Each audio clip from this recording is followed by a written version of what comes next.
All right, guys, what's up? I guess per popular request, I am gonna be making, I guess, a YouTube channel to show you guys more in depth, tips and tricks and stuff like that that the game kind of fails to explain, and people kind of get sometimes with experience. I started posting videos in the Line chat group, but Line only restricts me to 5 minutes. So some of those videos that I had posted previously are not, that they don't speak that much. They don't go into that much detail because I'm brushing against those 5 minutes. So this one will probably be longer, but it'll be more beneficial for you guys.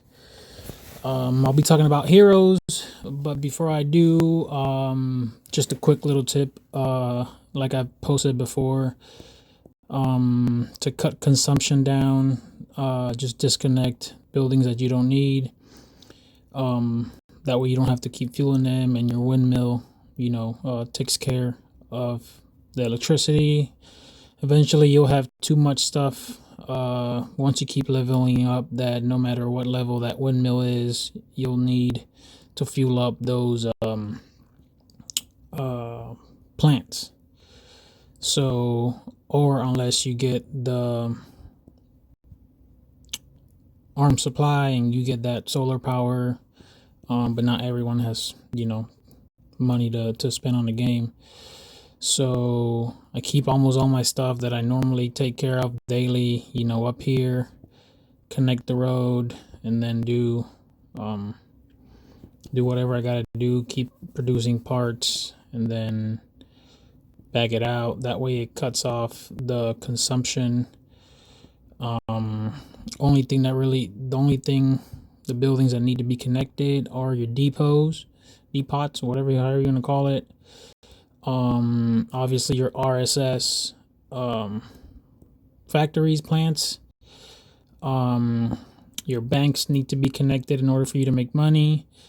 Your houses need to be connected in order for your population to stay active and make money as well. So these two go hand in hand.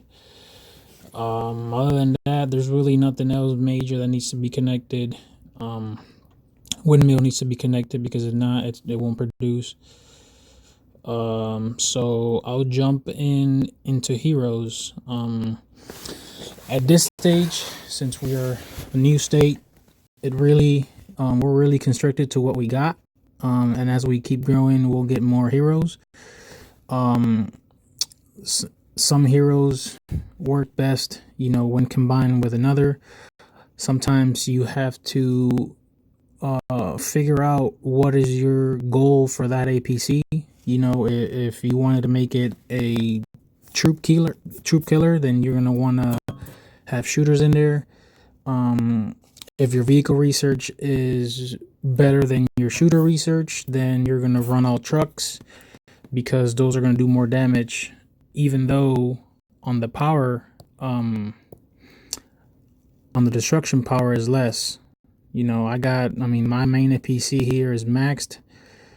Well, this one has Rangers. I don't even know why I put them, but I normally run T9 vehicles. The power dropped, but my research, hold on, let me mute that chat. My research at one point was more in vehicles than it was on shooters. So I caught up my research in shooters. So now I can have that main APC run either or. If I know that base is heavily guarded with defense and fighters and all that stuff, then I'll send my shooters to kill as many troops as I can. But ideally, since I'm a raider and I raid cash, look, you'll see what I'm talking about. The load. This right here is the load. So right now, with all shooters, once I attack someone, I can only take a sum of $5.5 million resources in general. Whether it goes by sequence. So food is first, oil is second, wood is third, iron is fourth, and then money. So if I got 5.5 million and then the base that I'm attacking has, I don't know, let's say, 5 million in food and then 5 million in iron, and I really am trying to hit that base for the iron, when you attack, it takes a higher percentage on those first few resources. So if I attack that base with this setup, I'll probably get 2-3 million in food and maybe a couple 100,000 in the rest, because it takes more when you raid from that first few resources, ahead of the one that you need. So that's 5.5 million. But if I switch it to all trucks, I can raid up, what I'm saying? I can raid 9.7 million. So I'll probably swallow, eat that whole food up and then get to the iron, to what I'm really getting at. And I normally attack, I have 2 APCs full of vehicles, just because T9 trucks, they're strong, my heroes are maxed, so I really don't have a problem, breaking pretty much anyone's defense, unless I'm going against a base that is pretty much maxed. So in my setup, I have 2 APCs of trucks, a shooter APC and a fighter APC. And since we focus on trucks, since they raid more and are the fastest when you march, then my heroes, are, slotted as such. Granted, in here, I have it on trucks just because the professional is not a truck hero. He is a shooter hero when leading shooters. But I have him with all heroes just because I sent him to the national quest in the middle. This is, you guys will start seeing this whenever we unlock the Doomsday portion of it. And this is just daily quest to get points and all that stuff, but I won't even get into Doomsday. It's too complicated right now. So for heroes, run to what you got at first, since we're at an early stage. Always pay attention to the hero's skills. Forsaken, for example, has a range of 2, meaning that he can attack 2 rows in front of him. So since he's first, the first row would be the first enemy row, and then the second enemy row. His range stops at the second enemy row. Destroyer has a range of 2, same thing. Forsaken will be his first row, but then the enemy first row will be his target. So he always hits that enemy front line. Yes, I get a lot of I guess we as a whole in 280 get this question a lot, because these are 2 frontline heroes. Why would you have 2 frontline heroes in the same APC, and not, move one of these 2 down here to put another hero there? So that's when hero combination starts getting, a little bit tricky. If you look at the skills, range 2, target 1 random enemy squad with an effective range. So 40% chance, dealing 405 damage, and then causing weakened effect, minus 20% damage for 1 turn. So automatically, whoever Forsaken hits has less attack for their first round. Same thing with his 5th skill. It hits them and then unable to use skills for 2 turns. So these are suppressive skills. So the rest are just, resistant buff, might buff, and all that stuff. But these 2 skills, yes, they attack, and yes, they have a good damage, but the key is that they make the enemy APC lose a couple of turns or have less of a might against you when they attack you in that battle. For Destroyer, the range is 2, so he's, you know what I'm saying, he automatically hits that first line of the enemy with 525% damage. I mean, that's a big hit. Same thing with this skill. Since Forsaken is already suppressing the enemy APC for 2 turns, you got Destroyer that'll come in and pretty much destroy that because they can't attack back. Destroyer's 10th skill is another suppressor skill, and it causes 441 damage to one enemy squad within range and suppresses them unable to move for 1 turn.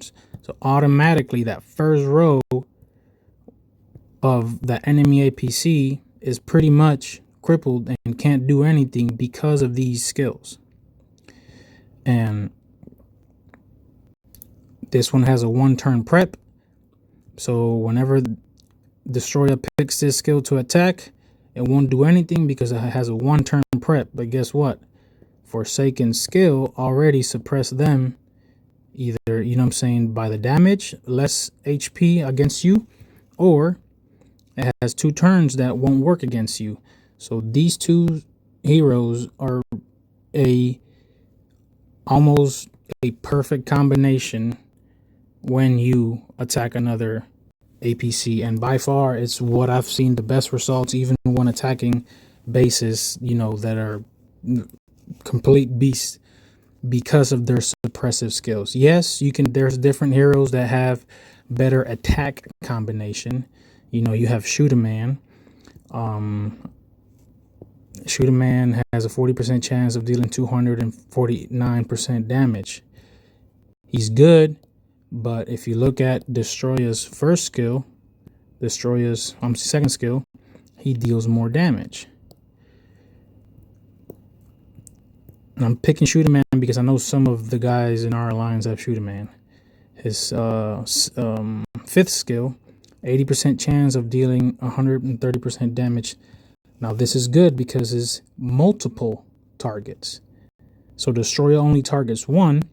This one targets 2 random enemy squads with an effective range.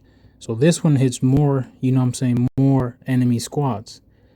Ultimately, there's a lot of different combos that work, you know, for heroes, but based on all the test hits that we did and all that stuff, the Forsaken, Destroyer, and Dawn Guardian combo is the one that takes the less hits and the most kills just because of that suppressive skill, you know, factor. And Dawn Guardian, you know, he has a long range of 5, so he'll pick, you know, 450 damage. I mean, that's huge. Same thing. He's another suppressive hero that, look, damage to 3 enemy squads within range, causing piercing armor effect, lowering 30% resistance. So not only Forsaken brings down their might, Dawn brings down their defense. So this is a combination that I'm telling you, it's a legendary combo. I think I've seen some of you have Arsenal. Arsenal is a frontline hero as well. At least we put it there. You know, he causes very good damage. The target, you know, being 2, he already hits both of the 1st and 5th skill target 2 enemy squads. So having him on the front line hits the, you know what I'm saying, 2 enemy squads, and is a very good hitter. I got Shooterman in the middle, and then I got this S hero for the back because his range is 4 and the other range is 5th. That's pretty much what you guys need to pay attention and look at. I think some of you guys had Warhound. You know, the less range, the more you want them to be towards the front, because you can't put Forsaken with a range of 2 back here because he will only go 1, 2. his skill won't get activated, and you'll pretty much lose because he didn't do a single thing. He only took the hits from the enemy. So paying attention to the skills and what they do is very important. And like I said, some at this stage we run with what we got. But try to make the combination for heroes with the best of the I guess the luck that you have, popping those tickets. The main goal is to focus on whatever research you're doing. I know obviously this is my main base, but if you're doing more research on vehicle training, you want to have more vehicles, because that that's your strongest research. If you are going for higher kills, then you want to increase that shooter training. At that same time, if you're a raider, you get a raider buff, and you'll see it right here. When you click on the APC, you click on the little gears, there's 3 stars right here. It tells you deploy heroes with links to activate the buffs. Now we know that some of the heroes have links. Let me see if I can find one that has a link. I know this one has a link. So this is a link. You deploy all 3 heroes and then you get that buff. But at the same time, in that same button, it gives you same unit bonus. 3 squads with the same kind of soldier, in this case troops, can activate same unit bonus buff. So I have all trucks, so automatically I have a 30% higher in might and a 30% higher in resistance. This is key because fighters, yes, they're strong and they're tanks, but they are not good to attack. Fight, what I'm saying? Like to when you attack, I know it sounds weird in the verbiage, but a fighter is meant to take hits. Yes, the destruction power, it's 331, and if I fill it up with fighters, it goes up to 581. But that doesn't mean that you will do more damage. You put it all with shooters, and I guarantee you your kill rate will be through the roof, because shooters are meant to kill. Shooters is the main thing that you use when you attack another base. Granted, they go slower, but they kill more. And to balance that out, we throw trucks in there that go faster and still have a high kill rate.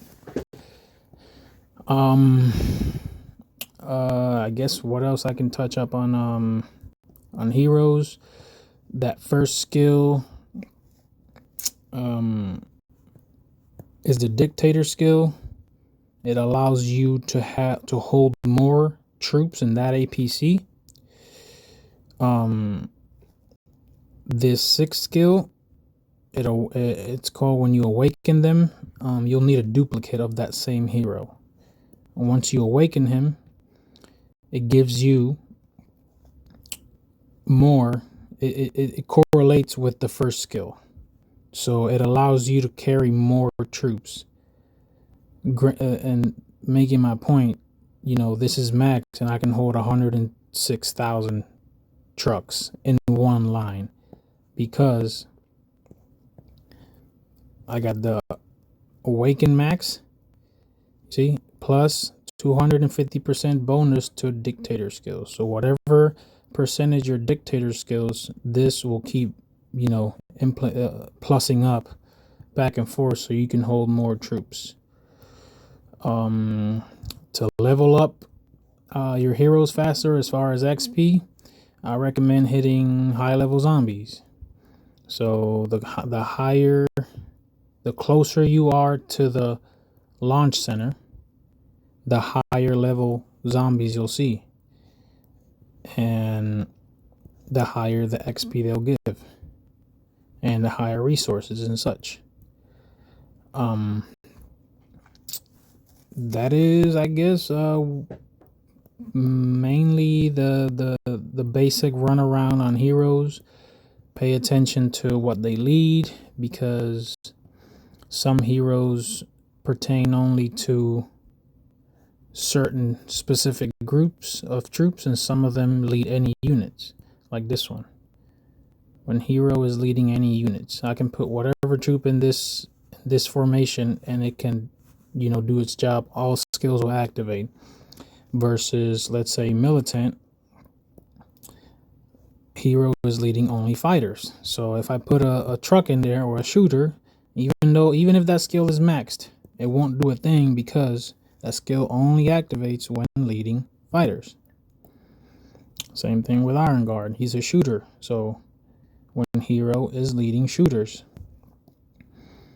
Granted, some of these heroes are out of place just because when I hit zombies, sometimes I put the lower level ones up front so they can take the higher hit, versus the rest of them. So if you're trying to level up some heroes, put them all into one APC and then keep hitting zombies. That way you can level them up for free pretty much, without having to use your XPs. That's pretty much it that I got. Going into the next video, I'll talk a little bit more about ZOZ and the launch center battle, and how to get, how to maximize the daily events and ZOZ boxes, so we can all win as a state and not as individual players. So with that being said, I hope it wasn't too boring. This is my first, long video trying to explain it. I don't know everything. I keep learning, but we do have some ridiculously beast guys in our state that have the best intent for the state, so they pour as much info and tips and all that stuff to everyone, so we can all grow as a state. We all have too many farms that we all open to each other. Sometimes, if I'm not building anything or I don't need something, I'll just go in the state chat. Oh, my bad. I'll go in the state chat and, say, hey, I need some iron. And then a whole bunch of people will be like, all right, hit here. So we all help each other. And right now, Sprint is trying to reach me because he needs something that I told him that I got him. Told him he needed, I think, some wood or iron. And I told him that I had it for him so he can, level up his base. So that's pretty much what we do. We help each other, and farms going forward is what, is going to help the state grow, because eventually this is pretty much a 1 year old, state, or at least I've been playing 1 year. You got all these alliances, and if we were to do NAP 20, you got K4A. Let me see. Let's hit 23. If we were to do NAP 20, obviously this alliance will be out, but they got decent players, 8 million power, 19. Granted, we're about to start a new season in DD, so a lot of the people are bumping up to higher alliances. But, a level 24, these are people that are growing. I mean, some people, they want a NAP 15, so, trying to do NAP 15, got level 23 bases, 24s, some of them, all these bases are active. And we can't, JUS, this is another good alliance. 25, if we do NAP 15, for example, or NAP 20, some of these players are open to be hit, and they're good players. A level 25, don't look at the power, because the power doesn't tell anything. That's just, the amount of troops they have in their research. But these are active players, and that's why I stress that our state goes into NAP all, because everyone that's in an alliance is protected. We all have our own farms, and that's what we farm. And if we need something, we go on state chat and then we ask nicely, and then at some point expect to, you know what I'm saying, to give it back. But this is a United States of America. And we help each other in pretty much whatever we need. So I guess that's a good example that, you know, the whole nap thing is just stupid, because I wouldn't go ahead, you know what I'm saying, the base 25, he has 30 million pretty almost 30 million kills. You know, he's an active player. I'm not gonna go hit him just because he's outside of nap, you know, because he contributes. There's alliances, you know. I can't show you the ZOZ today because we're on our off week, so tomorrow we'll start our prep week. But I mean, there's people that aren't even in the ranks, honestly.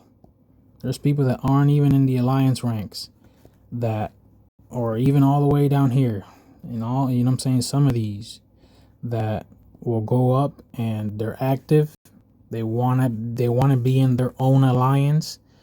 They have no interest in being in a super alliance, but they'll be number one come ZOZ, you know? So there's a lot of players that contribute greatly to the state that don't necessarily want to be in the top 20 or top 15.